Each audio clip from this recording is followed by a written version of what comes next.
Hello, everybody, and welcome again to another episode of Small Business Success Talk. I'm your host, Christy Smallwood, and I am, as usual, super excited. And I know that becomes one of those words that just gets like super repetitive over time, but it's the thing I default to and go to because I am excited. Why not use that word? But I'm actually very honored with my guest this time, and I can't wait to introduce you to her. But first, I always want to thank my sponsor partner, the Chamber of St. Matthews, because it's important to be a part of your tribe of people when you're building a business or making changes in your business or thinking about starting a business. Where do you go for that? Your chamber is a great place to start. So the Chamber of St. Matthews is located in the Louisville, Kentucky area, and we would love to welcome you into our tribe, even if you're not super local. So with that, I am just elated that I get to introduce you to one of my best friends. She is one of my, what I call my big three of my inner circle, Charlene Burke with Search by Burke. And I cannot tell you how much I admire this woman and respect her and just really want to be able to think more like her. She's very organized in her thinking. And I love to be a part of this every week. Like I get to be an accountability partner with her. We have been this way for years now. We seem a little lax, probably like we don't follow a strict agenda anymore. In the beginning, we kind of did, but we've been doing it for so long. We kind of know exactly what we want to get to and how we want to update. And we, yes, we shoot the shit, but at the same time, we're learning from each other. And I absolutely adore this person. Now her bio is very well written, and it's actually a lot shorter than it needs to be. Her experience is extremely extensive. When I say extremely, like she has had a very long career of a lot of really cool things, and it has a variety of a background. Like I mentioned in the interview itself, she has had a traveling sales position. She worked doing, and not just in the sales area, but she was actually manually fixing the things too. So she was service, sales, all in one component. She's an engineer by her mind and engineer by trade. She's worked in huge corporations. She's worked in smaller businesses. She's had her own business since 2008, and it has taken on evolution after evolution, just a few iterations. And the reason why I wanted to bring her on to this is because I've learned so much from her.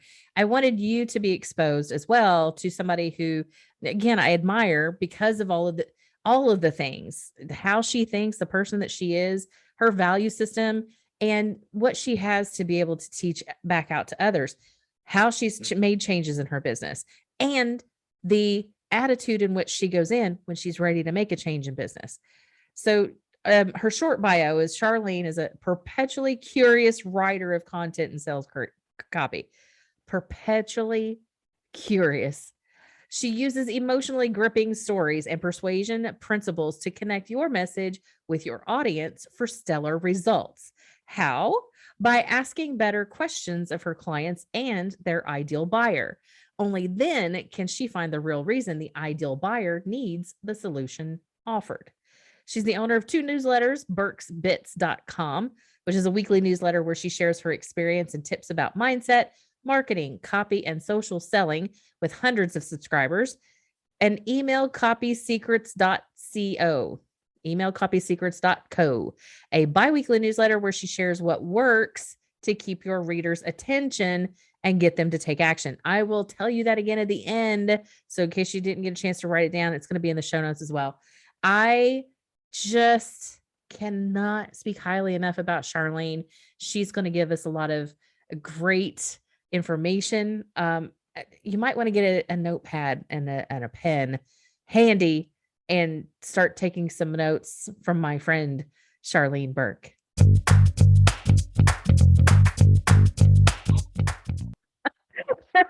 Charlene, thank you so much for being my guest. I'm so glad we're finally doing this because I've had this podcast now for quite a while, and I'm like, yeah, I need to have you on it.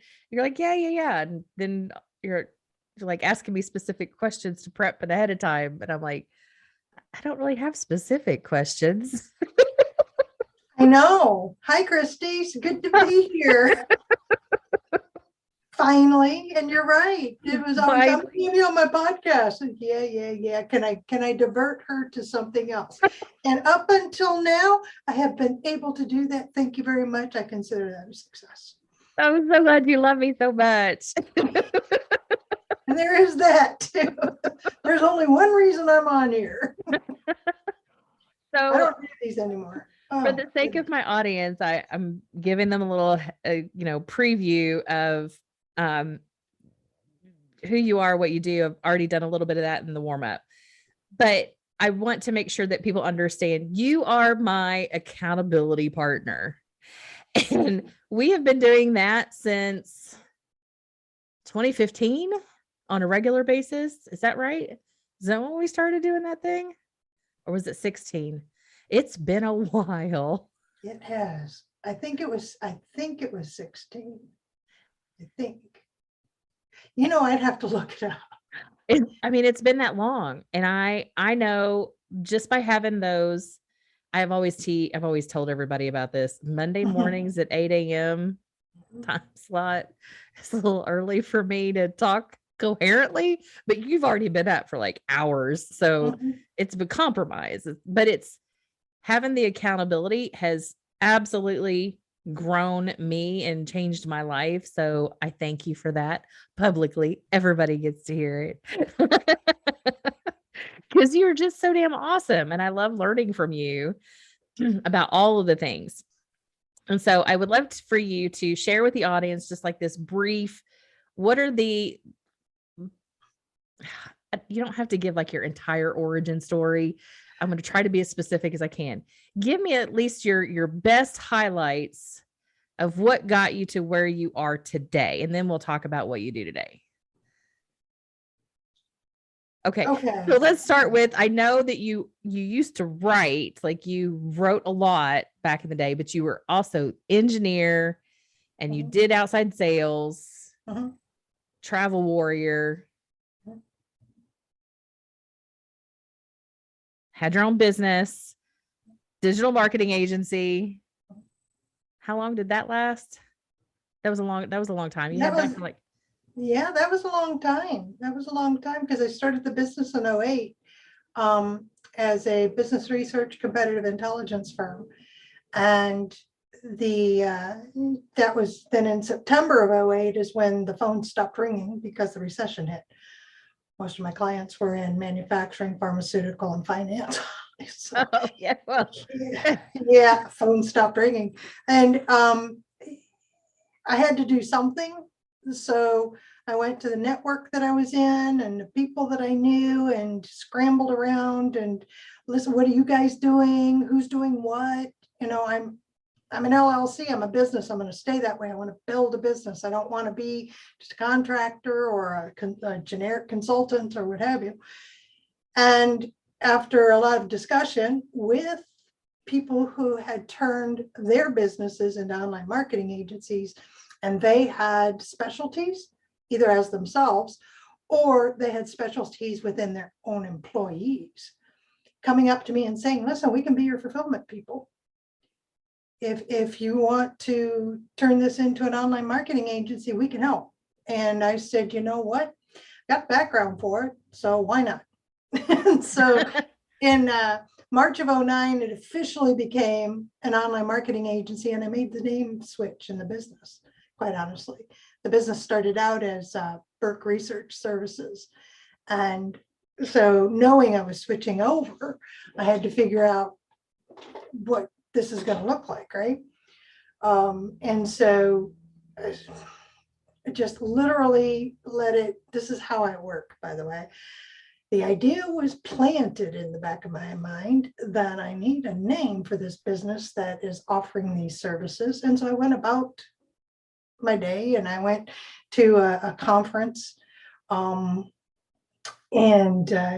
something else had happened. There were a lot of discussions with some people online.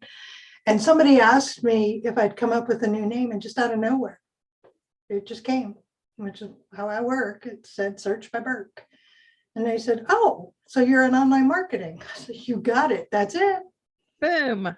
Yeah, there it is. So, yeah, and I did that until, honestly, that's still the business name. My last online marketing client, the one who had work done around online marketing, was in 18. And my last business research client, I thought, was in 19, but he's come back. So, yeah, I wanted to stop it sooner. I wanted to stop being an agency. And I wanted to do that in about 14, but could not really find a purchase. I just couldn't find where I belonged, what was really going to light my fire. So I stuck with it. Well, and then you also with it wasn't necessarily under the Search by Burke umbrella as far as the brand name, but you also did a lot of mindset stuff and Oh yeah. groups and development, and like you moved into that space for a while as well. Oh yeah. Yeah, that had been a part of my life since I was actually in my early 20s, helping people to think a little differently, to understand that the way they see the world is not the way everybody else sees it, and it's really okay until it's not okay. And when it's not okay, there are things that you can do to change your thinking. And sometimes it's as simple as change your doing, right? Change your behavior first. Because when you start doing something different and you see a reaction, a response, a result, then your thinking can come along and say, oh, there's the evidence. Okay, I'm going to do this again. And then it becomes thinking that way first before doing. So I'd been doing that a lot throughout as a side thing. Basically throughout my life. So yes, for a while there, I tried doing it online. It actually, here's what happened. It started putting me into a position of being a coach, and that is not where I belong. No. It's valuable information, and I love offering it, and I love working with people randomly, right? Online, and then intentionally with people that I know, and that I kind of look them over and say, yeah, I'm willing to give you a little bit of my time here.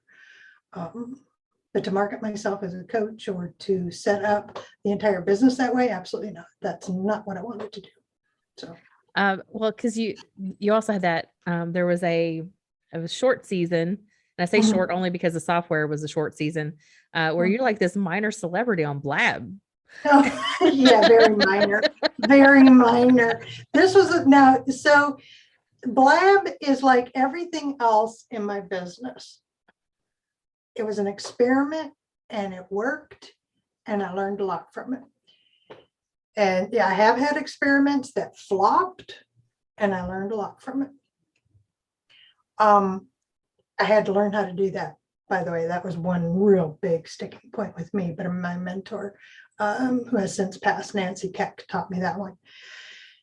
So Blab came along, and that literally was the name of the online. It was an app that had telephony underneath and video, and I got in just a few months after it started because some people in my network were telling me about it, and I said, okay. So I watched for a while, and the way it was set up was what I liked about it was that you could host a room, and the room had 4 seats in it, and yours was one of them, and you could invite or allow 3 others to sit in the other 3 seats. And off to the side was an open chat area. And you, as the owner of the room, or the owner of the conversation, had control over the people inside. You could mute them, you could boot them out. Right. So fun. You could control the chat. Again, you can mute them, you can boot them out, you can block them, ban them from that particular room. I equated it to being like in a coffee shop where you had, because it was very casual. People open their rooms, so you could just drop in on a conversation. So think of walking into a coffee shop and having, in the center of the coffee shop, you had the main table, which was seated for four, and four people were there. And you walked by and overheard a phrase or a little bit of a conversation. I thought, well, isn't that interesting? Let me pull up a chair and I'm just going to hang out for a little while and see where that goes. Maybe I'll learn something. And then you're hearing somebody next to you in the audience, right, in a circle around this table, commenting about what was said. So now you can get this little side chat in that chat room, little side chat going. And then suddenly you notice that a seat is empty and the person who's hosting that table says, hey, I've got an empty seat. Somebody want to join me? Yeah, I'd like to. Everybody raises their hand and you get selected and you come on in. So that was the format, right? And I wondered, would people show up? This is what I want to do. This is what I do in the morning, is I was reading personal development, and I always have, and have a morning routine that includes prayer and meditation. I was really focusing hard, though, on getting my mind toward what is it I really want to do with my business online. As I said, here I am, an online marketing agency, not having a real good time with it, wanting to know what direction I should go. And so I have old versions, but they're awesome, of Think and Grow Rich and of positive thinking or success through positive mental attitude. And one's Napoleon Hill and the other is Clement Stone. And they're just about success principles, but what do you do in life? But they're focused on business. What do you do in business? What makes you a great salesperson? It's ultimately what it comes down to, without saying you're a great salesperson. Right. So what I did, I just started, we eventually got a name, but it was just join me. I am going to read a portion out of Think and Grow Rich and then open the room for discussion. And it was weekday mornings at 8 o'clock, and darned if people didn't show up and wanted to get in the seat. And it was wonderful because they actually wanted to get in the seat. I had people saying that they had been waiting in line to get in the seat over one, they were waiting for one piece that they knew was coming in the book because they had experience with it. You had gotten It's some awesome. solid followers from that. It was pretty cool. And so I asked the group of, pretty regulars, I said, help me name this. Anybody want to, what are we going to call this? So we came up with Morning Mindset Cafe. And I said, okay, so anybody want to come up with a graphic? And we had a couple of graphics submitted that were, just because we think we can doesn't mean we should, kind of thing. Oh, wait, I remember some of those. Okay. And then we had one that came up, her name's April, came up with one that was just awesome, with the coffee cup and the not quite a heart, but something that your barista makes, right? With the foam, and the colors were good. And I said, absolutely, let's do this. So we called it Morning Mindset Cafe. That went on for quite a while. That was fun. Yeah, that was fun. So because in the process of doing that, you were experimenting with putting together some groups and doing some facilitations and things like that too. And I loved seeing what all was happening with that and your own progression in it. So what made you change your mind from that? Because I know at one point you were like, and you kind of touched on it a little bit, like everybody else kind of wanted you to be the coach, and you're like, I'm not the coach.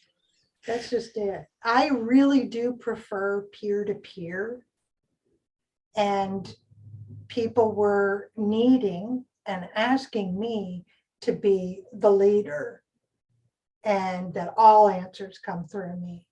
And while I can do that, that's not where I want to be. That's not not in the realm of personal development and personal improvement. Get me into processes with business. That's great. That's fine, because I can find gaps. I can find the answer, fit it in, it works. It's a beautiful thing, walk away. With people, they have to do the work. And it's so annoying because they won't, they won't. And I said, and the engineer in me says, but your system is broken. It's just this one little cog. It's just this one little fun. If we could just we just had this conversation right before, like in the green room. And I apologize for anybody that's hearing the mower in the back. I don't have any control of when they do that. About like, we're messy and I hadn't been doing the work until all of a sudden I did something drastic. It's like pulls the curtain back in my own self-awareness. And I'm like, oh, there's all the things I need to deal with. Okay. Right. See, well, and that's up to you. That's up to you to do. And I get to sit and wait, and that's not good for me. So how important is it, and this will transition to what you're doing now, how important is it for a business owner to know what they really want their business to be and how they want to be in their business? Oh, it's vital. Not necessarily for me to work with them, but for business success. Yes. It's vital. Now, that's including and understanding and being very cognizant of the fact that oftentimes when we first start out, we don't really know what we don't know. So those first few years are the development ground. That is where we're experimenting. We're finding out, I don't want to do it that way, or well, that didn't work, or hot dog, who'd have thought that, and let's do it this way, But it's also why I think that so many businesses fail in the first 5 years, is because people aren't ready to, after 2, 3, 4 years, to say, okay, this is it. This is what's working. This is the path I can take. And these are the processes I can put in place and grow from there. I think that's what happens in that first 5 years, is they don't get past the, oh, look, I can sell something and I can make some money. And they don't think past that, right? So, yeah, because there's a lot more going on than just that. Oh, am I telling you? Yeah, and a lot of it's so much fun. It really is. It is so much fun. So, okay, then let's talk about your most recent, your business model now. And I knew that this all started out as an experiment. So tell me, let's talk about that. It did. So as I said, in 19, I had my last, basically my last research client. And I was still wondering, what in the world am I going to do with my fine self? What is, I hear from a lot of people. I had some coaching myself, people telling me I'm brilliant in these things and I'm awesome in these things. And why don't I go this direction? The thing is that for quite a few times, trying new things meant starting over. I wasn't taking existing skills, existing networks, existing anything. I was actually trying to start over. So it's very discouraging when you do that, because it takes a long time. We just said that it takes 2 to 3 years to really kind of refine things. Well, so I had that brilliant moment in my life. Big old halogen light bulb went off, like, oh, why don't we just do something you do well and find a place for it? So what this did was, it's a little different, because it put me into the mindset of more of a contractor freelancer versus a business owner. And it was a little different, but it could fit under my umbrella, because under the umbrella of Search by Burke, I offer writing and copywriting. I always had. It had been just a natural extension of everything that we did. As an online marketing agency, I managed the sales, I managed the people, my customers, their expectations, right? And the projects, but I always did the writing. always. It always came to me to do research and writing.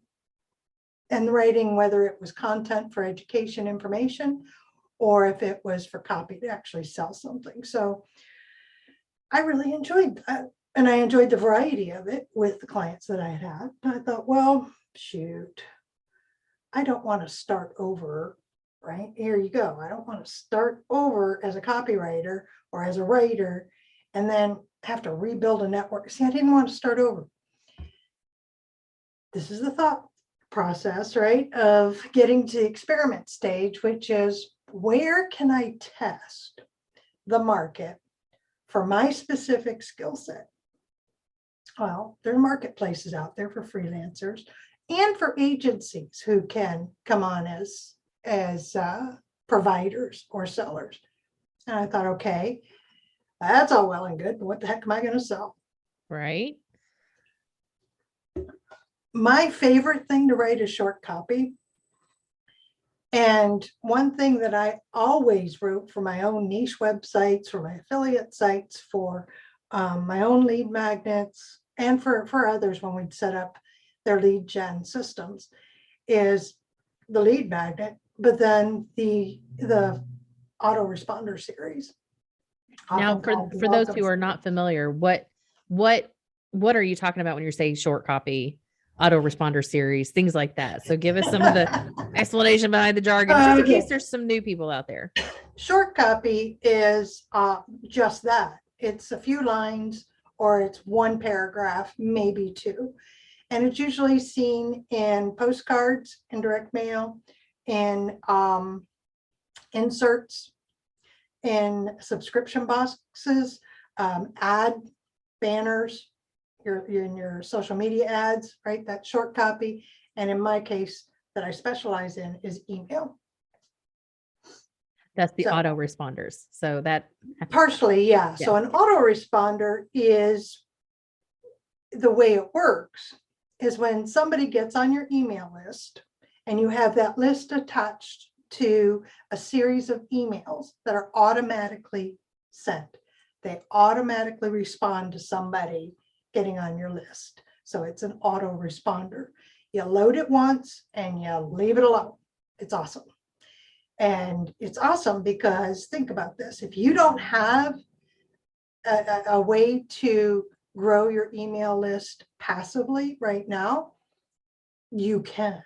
It's putting a form that says sign up for updates or sign up for this lead magnet or this download or this newsletter or this video, whatever you want it to be. And when somebody signs up, they automatically get these emails. You don't have to worry about it. And it's wonderful. So I had written those, hundreds of them, by the time I started the experiment. So the experiment, so find a marketplace to do the thing that you're good at. Yep. And test it. And the marketplace I found, and then what I decided was, because the marketplace requires that you be very specific about what you offer. So I said, well, I always write 10 emails in my, and always have, for my customers. I thought, okay, how many people have a lead magnet and don't have anything that comes after it? I don't know. Let's find out. So that's what I started with. I will write 10 emails that follow your lead magnet, very specific. And because I have a general format, I need to know, what do I need from you, right? So I thought, okay, so I can write these 10 emails. I'm going to need a copy of your lead magnet, and I need to know what you want to sell. Sell one thing, only one thing, because I can intersperse that strategically in those 10 emails. Well, honestly, what happens is in the first 6 to 7, it's put in, and then the last 3, I introduce in some way, I introduce what the product or service is. And then the middle one is showing it in action with a short story. And then the final one is, here, everything you get with this, now is the best time to buy, or to sign up, or to join us, or to call me, whatever the call to action is. So I did that. I went over to my graphics program I've had for years. I use Get Stencil. I went there and I created this little banner to 10 emails to follow your lead magnet. And I told them what I'd do, and I slapped a price on it, and it took me about 2 weeks. I got the first order, and I said, well, isn't this interesting? Okay. So one order does not make a business. So that was in October of 19. So by January of 2020, I'm throttling the marketplace because I was getting too many orders to keep up with them. I also had refined my process and said, okay, I can still give high quality fast if I follow this process for myself. So I had, 10 emails in 3 days. And starting in January, I raised my prices 10% every third order. And so today I still have it open. I have it throttled, so I only get maybe one a week. But in all honesty, my pricing today compared to when I first started, I hadn't thought about it, but I'm thinking about it now for the first time. It is about, gosh. I know it's more. Oh yeah, it's a good 100 to maybe 150% more than what it was. Mm-hmm. I mean, times itself, it's not it plus 10%. So, for instance, would be if I don't want to give out the prices because they're going to change, right? They're going to change. And it depends on what you get nowadays. So yeah, that it just really does depend. But if I'd started out at $50, it's now at $750. That's a really nice increase. Yeah, I mean it just kept going and going and going, and I said, wow. Then I overpriced it, right? Then I overpriced it, so I unthrottled the orders to what's going on here? Just curious. Because by the time I got to the point where I had overpriced it, I'd already leveraged all the positive 5-star reviews and landed private clients. So the deal was, what I was trying to do was to get my marketplace pricing closer to my private client pricing. And then, and it's still an experiment, and I'm wondering, well, I'm not getting any orders at this price. So I started dropping it, and I think I found a sweet spot. It's throttled right now. So I'm getting about one a week. And I can put myself on vacation, and I do, because I just don't want to deal with complete strangers. I want to work on projects that I know what these businesses are doing, and I know the value these customers are getting, so yeah, that's where it started. I started an experiment, and it's like, well, okay, I guess people will buy this. I love that you mentioned that Nancy worked with you on that. One of the questions I will typically ask is, what's one of the best pieces of advice that you've ever received? That's it. And Nancy Keck was this short fireball, brilliant woman, lovely personality. And her background was she grew up in Jersey in a small business. Her father owned the only privately owned airport in the area in Jersey. And she was a licensed pilot. She was a chemist. I never knew she was a pilot. Oh yeah. Oh, that's awesome. Yeah. Because why not? And that's one thing that she and I had in common. We'd get to talking, and she was, I remember her just getting all excited when I told her that I'd driven race cars. And she said, how did you get in it? I said, well, I was in the pit crew, and they gave me a shot. And I said, oh, well, why not? Let's jump in and see what happens. Let's hope I don't kill myself or somebody else. Oh, you can't. You're strapped in, and we've got roll bars. I'm good. So, now everybody's like, wait, what? Yeah. So But with her, she was a business consultant, and she loved working with nonprofits so that she could refine the process and help them to help more people and keep more of their money. But she was also in charge of, her last big client was with General Electric. They put her in charge of an entire business division. And she little take charge little gal walked in, and pretty much everybody knew exactly what was going to happen. There was no choice involved. And she turned it around, right, and made it profitable. And the people who worked there loved her. And everybody who came in contact with her enjoyed her. The thing with Nancy is that she told me when I hadn't even started my business. I'd met her through a networking event that a friend took me to, because I thought I was going to start a business making jewelry, because that's what I was doing at the time. So it was a hobby, and this this gal. This is how these stories go, right? So Catherine, I met her, and I actually taught her. She attended one of my classes in jewelry making, and she talking about I was going to make a business out of it. I wasn't sure, all that stuff. She says, come network with me, see what it's like. I did. And there's Nancy, and we got to talking. Well, Nancy kind of took me under her wing at that time. And so when the time came for me to finally, it's time, I have to step out on my own. This working for somebody else is not working. She's the one that helped me decide to go into the business that I did. And what she told me then at the very beginning, when she agreed that, yes, you need to be in research, this is exactly what you should be doing. And up until the last time I saw her before she fell so ill I couldn't see her, and she passed, she said, everything's an experiment. And if you look at that, then you can't fail. Because my biggest thing was, look at all this money I'm going to be spending. What if it fails? All that money just went out the window. It wasn't worth the effort, right? What makes it worth the effort? How do you know it's going to work? Well, you don't.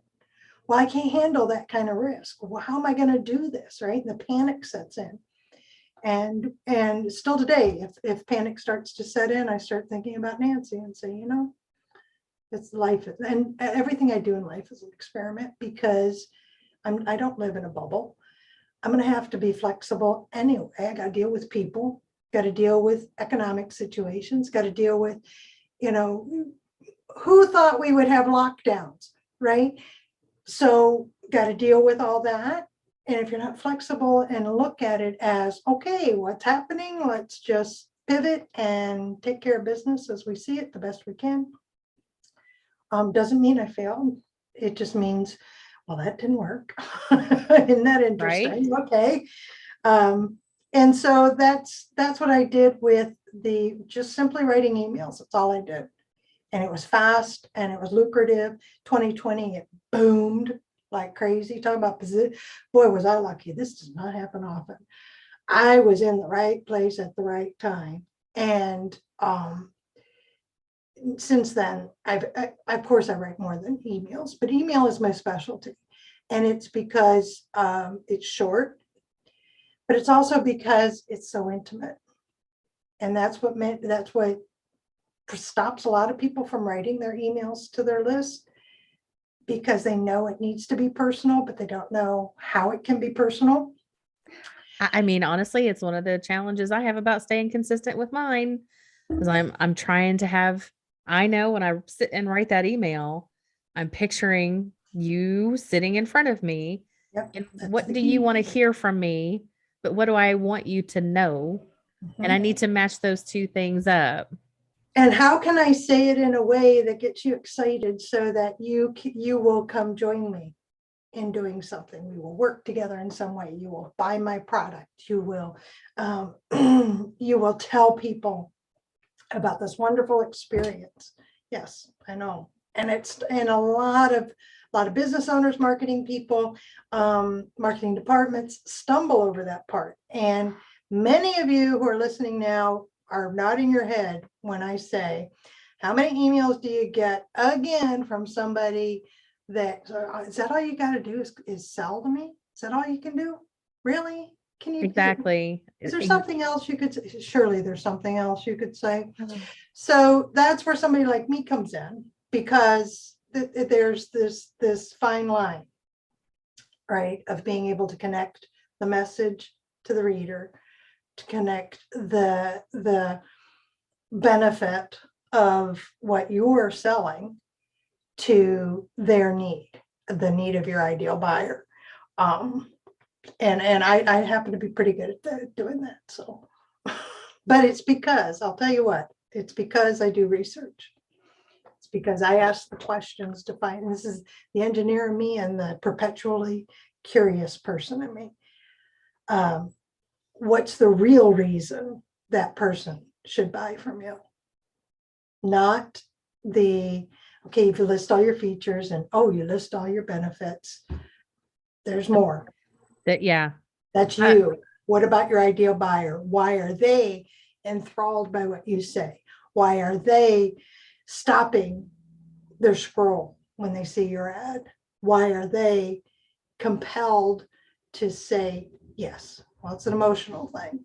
And getting to that part, what's the real reason they're going to buy, is the fun part for me. I love that. And you're so good at it. And this is one of the reasons I wanted to have you on this show, because I want people to understand, one, emails really is a business. Like you don't just, it's a revenue source. It is like, yes, like your email, you own that information of the people. And in the state of the world of digital marketing nowadays, your list is really the only thing you got control over. It is. So think about it this way. If you have one person on your list, and that same person is following you on social media. Maybe they're following you on Facebook, they're following you on LinkedIn, they're following you on Instagram, they're following you, I think Snapchat is still around. They're following you in when you, this always thrills me. I mean, I'm like, oh my God, where my heart. I have people say, I've been following you and I've heard every one of your interviews, and you tell me when you're going to do it again. So awesome. So that person follows you and they're on your email list. Sounds real good that they're following you. Let's say you neglect to send emails.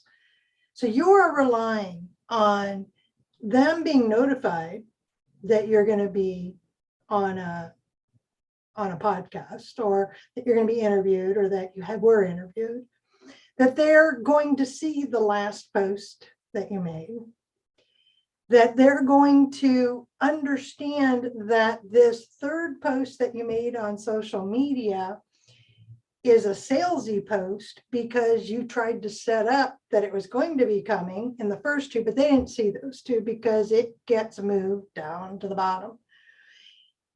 If you try to reference that, they're never going to find it.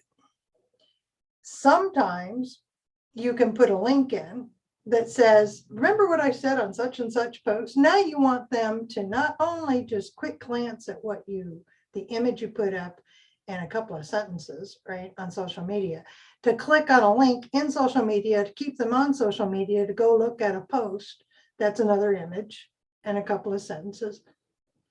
Why would they do that? Why make them work?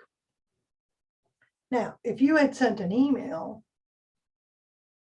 they're in their quiet space, looking intentionally at their email.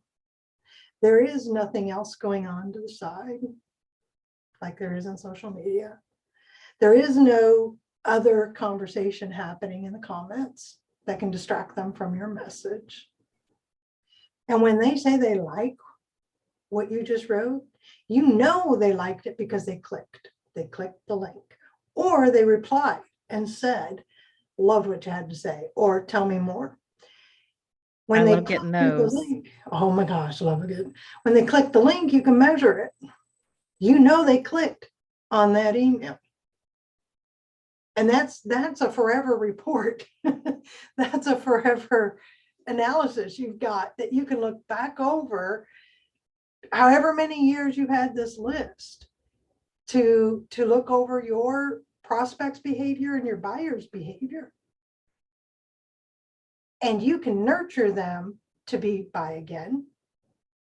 I mean, if they're still on your list after buying something from you, they're going to buy something again. Otherwise, they'd take them off. So sell them more stuff. You know, you can't do that with social media. You know, I know many people have told me, well, I've got my Facebook group and I rely on that for revenue because the evidence is there. Every time I post that I'm setting up a new class, it's usually a coach of some sort, or I've got a new master class I just put up, they buy. I said, wow, that's great. What happened to you when Facebook went down? That was the question I was getting ready to ask. What happens when Facebook changes it too? What happens when Facebook's like, yeah, we don't like the way we're doing groups. Let's just change it. Oh, the panic. Trust me, I saw it. I have my own Facebook group. But trust me, I saw the panic. Oh my God, I can't reach my group. Nobody in my group is getting my messages. What the heck? Oh, yeah, it's pretty awesome if everybody in your group was getting your emails. Just saying. Just saying. So, okay. While we have a whole lot of fun with the emails and I love the way that you think. So this is the other thing that I wanted to have your brain shared on this show a little bit because you think differently than I do. This is how we are on Monday mornings anyway.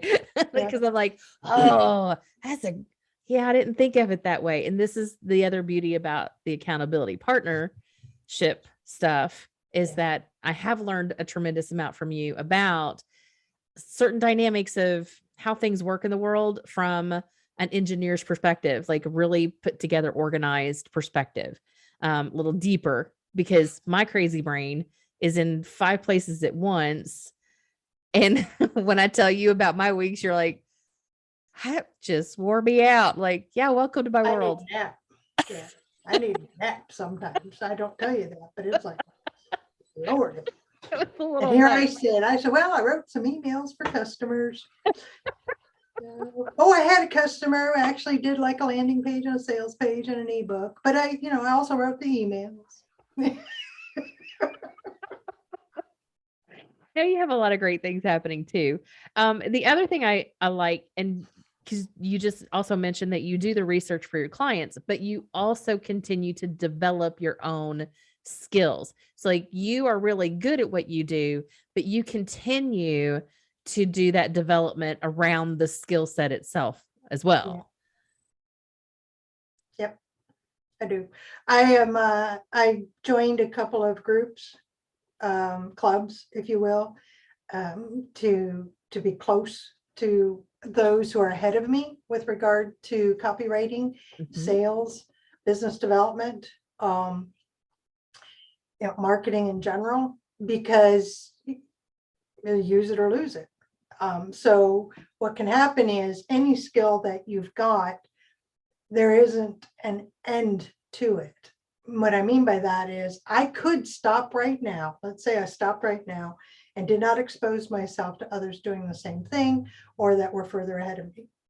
My own skills would get stagnant. And stagnant means they slowly die. It becomes the only way I can do it. I can't think outside the box. I can't think differently. I can't see it differently. It's the only thing I know to do. And I may as well be a little robot out here doing the same thing over and over and over again. Because one day they're not going to bring results and I'm not going to know how to change it to bring the results that we were hoping for and that we had planned on. So yeah, I'm always a work in progress, no matter what I do, always a work in progress. And how long have you been in business for yourself now? Oh, since 2008. So yeah, it's a continuing adventure. I just joined a new group. See, that's the thing is the groups that I join follow my own progress, right? So I want to be better. So I try to join a group that is of people I want to be like. right? That I'm no longer, when I'm become the smartest person in the room, it's time for me to get a new group. Now, I have made mistakes of joining a couple of groups just a few years ago where I really was the smartest. I was too far advanced. That's cool. Doesn't mean I didn't meet some interesting people, and which I did, added some to my network, vice versa. But for my own development and my own skill development and my own sanity, it was important to me that I be around people that I want to aspire to be like. So I'm part of masterminds and groups that are like that. So for instance, one of the best masterminds I joined is Titans Accelerator. And it's You run talked by, about that group a lot. yeah, Brian Kurtz, who was the owner of Boardroom, well, the CEO of Boardroom Publishing for 30, 40 years, billion-dollar company, not a copywriter. And he will be the first to tell you he is not a copywriter, but he was personal friends with Eugene Schwartz, the author of Breakthrough Advertising, which every copywriter who has been around and is honing their skills should have a copy of, or has heard of, if they don't have a copy yet, because Brian is the only one that has the rights to publish it too. Having said that, I've been a part of skill-based groups, and I've been a part of masterminds for personal development, and I've run my own. And I joined Titans because I had a lot of respect for Brian. I knew in 2014 he had hosted the Titans Marketing, which was an event where he had on the stage incredible people, Jay Abraham, Joe Polish,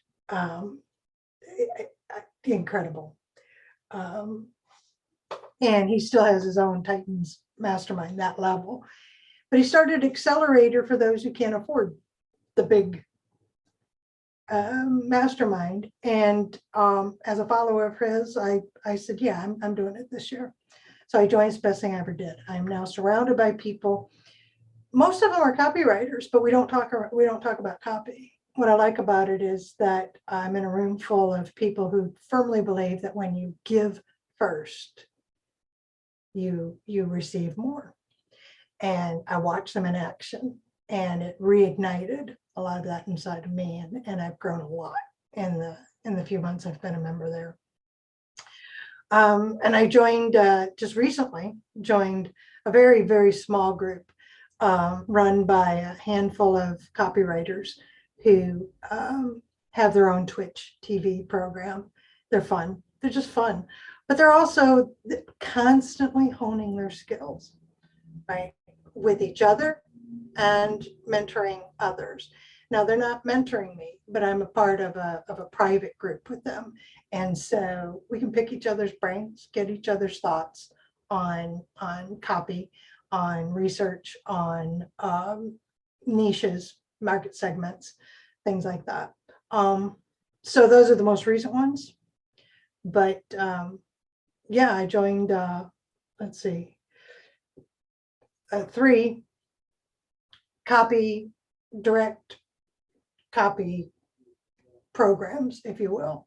And the interesting part was that when I went through their back end and their courses and looked over, I'm like, this is affirmation.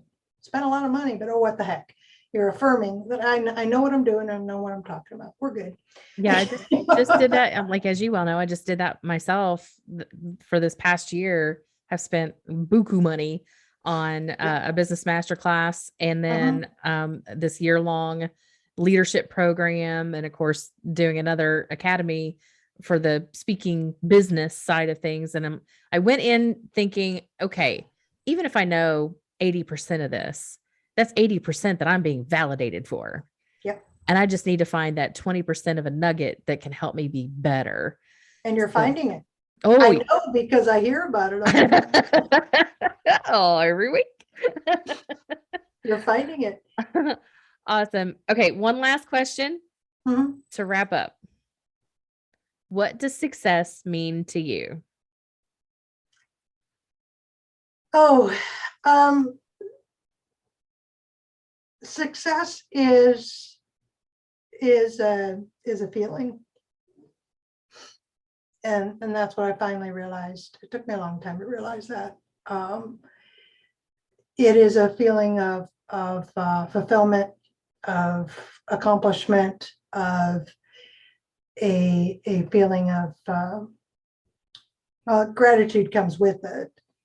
Recognition that had it not been for everything else being in place, I wouldn't be here. I wouldn't have achieved what I achieved. So that's what it feels like. Now, what it looks like is pretty much different every time I celebrate it. So it could look like, a trip north to spend at a family reunion in a specialty Airbnb, a trip to Savannah. Took a trip to Savannah for a week. Mhm.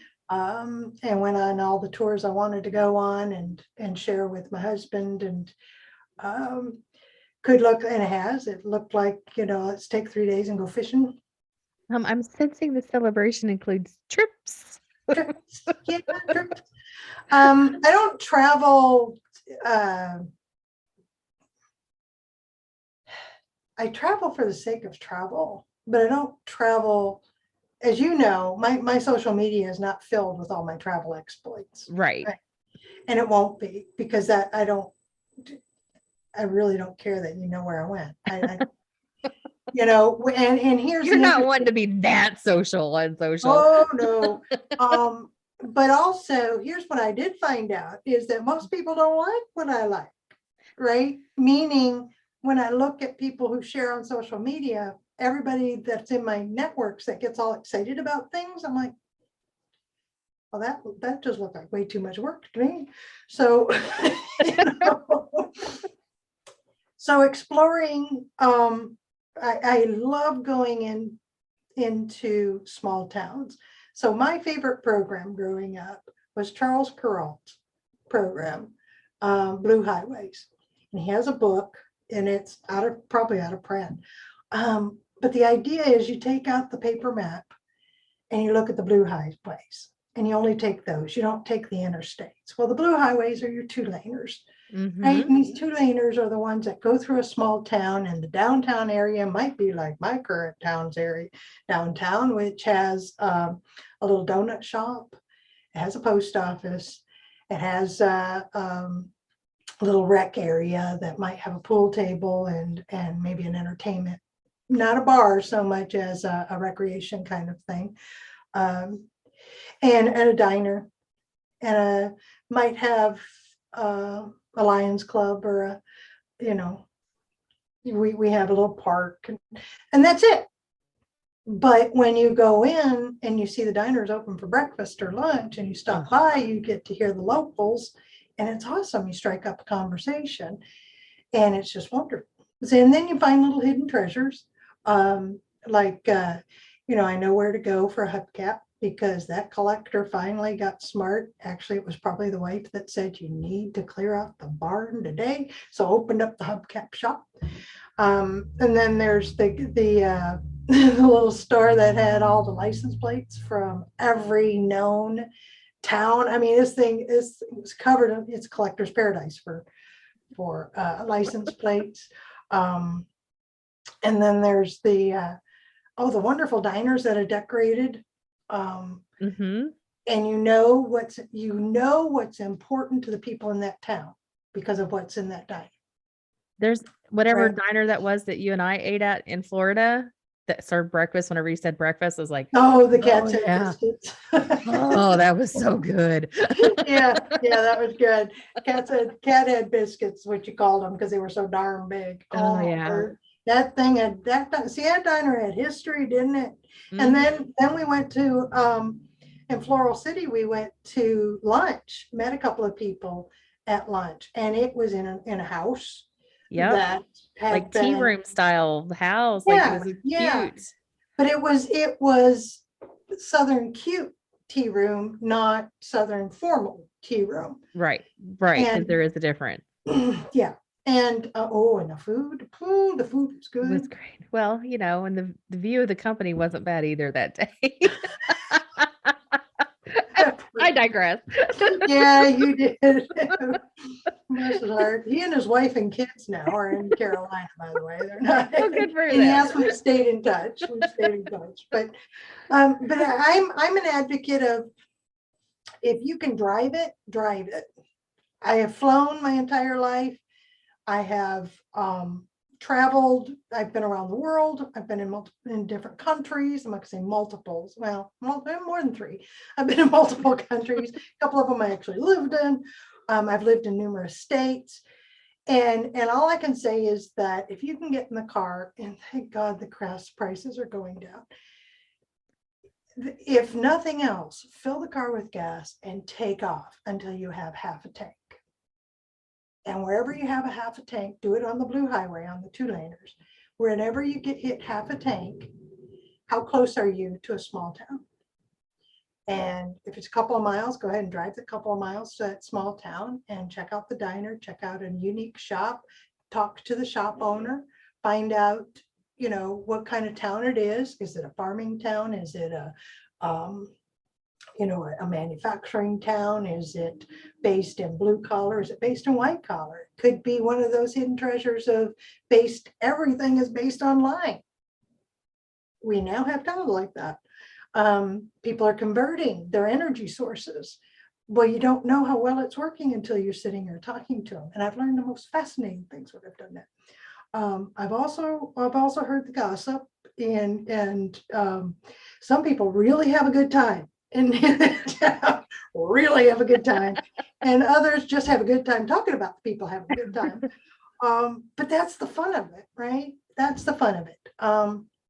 Personal favorite of mine is also to check out that town's library, because it also tells me if the town really supports education, their library will be fully funded, and their librarian will have access to everything that they need to help their patrons. So that's a personal thing. Does not surprise me at all. That's one of your favorites, is to make sure the library is solid in a small But town. that's how I travel, right? Is hey honey, what we used to do before lockdown, before all this, right? Is and we did this throughout our entire marriage, is we scramble up some change, the spare change in the couch, that kind of thing, and say, well, let's fill the gas tank and just go someplace. Where you want to go? I don't know. Pull out the map. Literally pull out the map of the state, and never been there. Let's go see what that is. Let's go see what that is. Let's go check that out. And we just go for drives. Well, I love it. Charlene, I appreciate you being my guest on this episode. There's so many good nuggets in this. I can't wait to get this one out, because there's a lot of great nuggets. So thank you for sharing with me. Well, I'm glad you think so. I just, this is one of those things where I just show up. Well, you showed up well. Thank you. I thoroughly enjoyed being here. Thank you. You can tell I truly love Charlene. I love what she has to share. And she can tell you great stories without realizing she's in the middle of a great story right now. I love her relationship she has and had with Nancy Keck. Having that mentor in your life is a huge, vital part of your own personal growth. My own mentorships have come in a variety of different ways. I haven't had a long relationship as somebody being a mentor. The closest it's come has been Charlene, who is also my accountability partner. I learned from her, and she learns from me, and it's been great. But the nugget of approaching the new thing as an experiment, not you're locked into this. Like, what if it fails? You're like, and now you know how it won't work. I believe was it Thomas Edison that had, now I have 10,000 ways the light bulb doesn't work. Like, if we could just adjust the way that we're approaching it through our mindset, not just our thoughts, our mindset. It's the conversation that we're having with ourselves while we're trying to approach it. In our green room, I've shared with her, we did a quick little accountability session and catching up, and was telling her about my own stuff, that when I get close to that edge of taking the leap of faith kind of thing, I have talked to myself out of it. Well, that's part of, just treat it like an experiment. What if you leaned into it a little bit more? What if it actually did work? Like, going into that phase with a whole different outlook and an attitude just changes the game.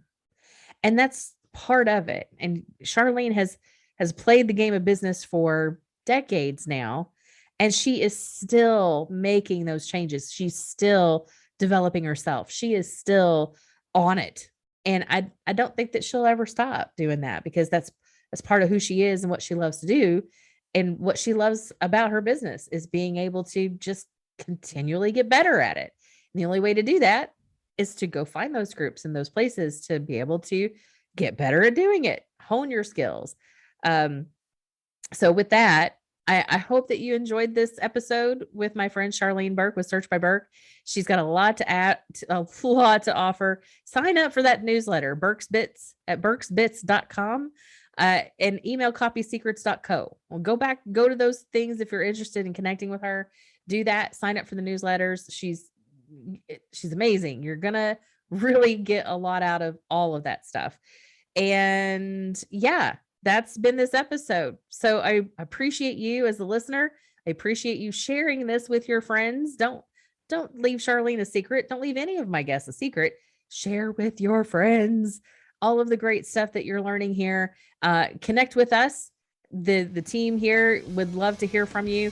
I get information a lot, so love to hear what you got out of this, and love to hear about your own progression.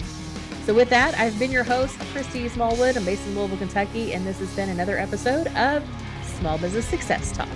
See you next time.